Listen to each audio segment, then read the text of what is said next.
that when you are adopted, this means you owe no obligation to your former father. And in Ephesians, the former father of these Ephesian Christians is very clear. He's the prince of the power of the air. He's the father of disobedience. He's the murderer from the beginning, John 8 will say.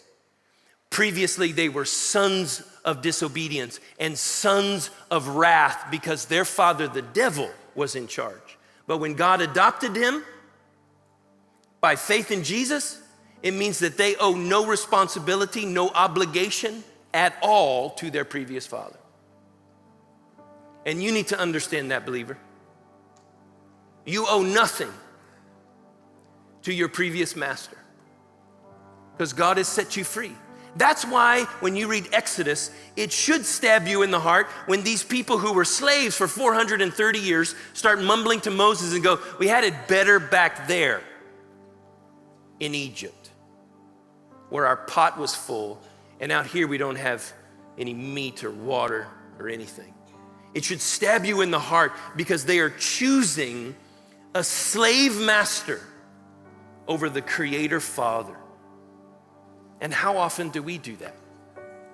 How often do we, by faith in Jesus, we are believers and beloved saints, how often do we say, you know, I fancy a little foray of allegiance to my old father? And our Father in heaven says, why would you ever do that? You owe him nothing. You're like him in no way. And I have freed you and redeemed you. I've called you out. Believer, the security of your place in Jesus Christ is grounded in God's selection of you. He chooses you. And it should be beautiful and comforting and encouraging for you. In Japan, they have a traditional saying.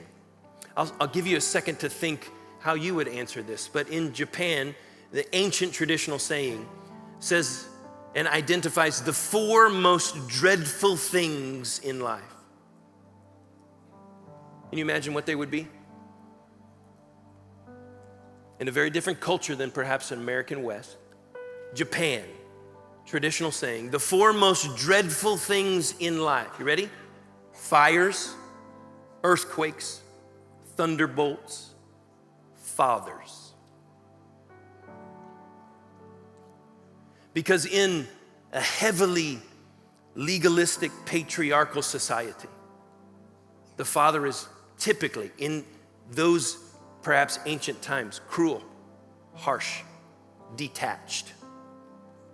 Can you imagine? The 4 most dreadful things: fires, earthquakes, thunderbolts. I get that. Fathers. That is not the father we see in the scriptures. That is not at all the father that is your father by faith in Jesus. My favorite is this oft remembered and celebrated parable in Luke chapter 15. There's 3 of them actually. A shepherd who loses a sheep goes to find the one. A woman who loses a coin and goes to find the one. And then we have a father who has 2 sons. One of them looks at the father and says, I really would be better for me if you were dead.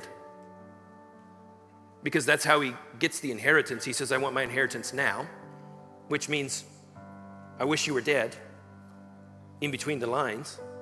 And so could you give me that now? And the father reluctantly gives it to him. You know the story. He goes and spends it all in wasteful living.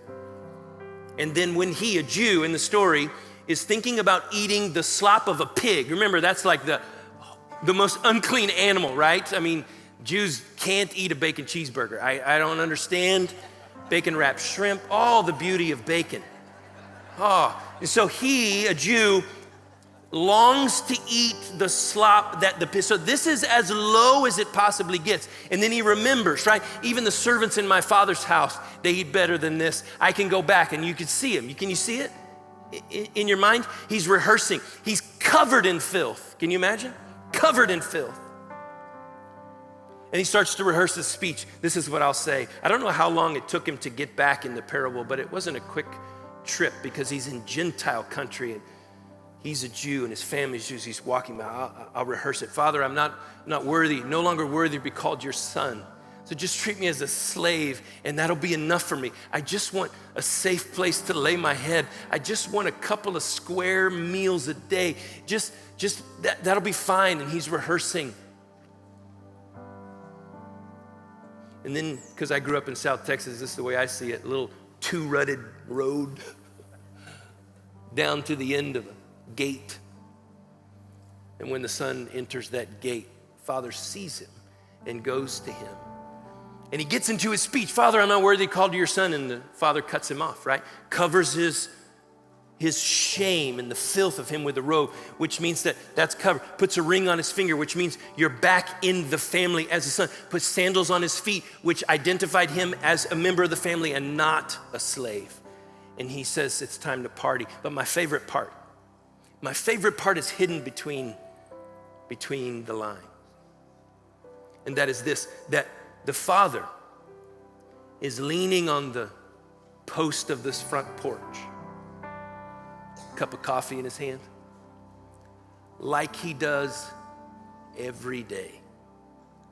Because it says that while the son was still a long way off, his father recognized him, which means that he's there waiting every day. Could today be the day that he comes back? Could today be the day that my son comes back? And then what happens next in Luke 15, we never see God do in any text, Old or New Testament, in any text, in all of the anthropomorphic sayings of God, which means that you make God into a human so that you can understand his right hand and his hearing and his sight. But in all of those texts, we never see God do this thing. Do you know what he does? He runs. He runs down the road, embraces his son. That's the Father that we have. Not dreadful, not dreadful. He chose you. He welcomes you. He calls you beloved. That's your Father. By faith in Jesus, that is your Father. Celebrate it. Let it encourage you. And let it, as Ephesians will tell us, radically change your here and now in the way that you walk it out.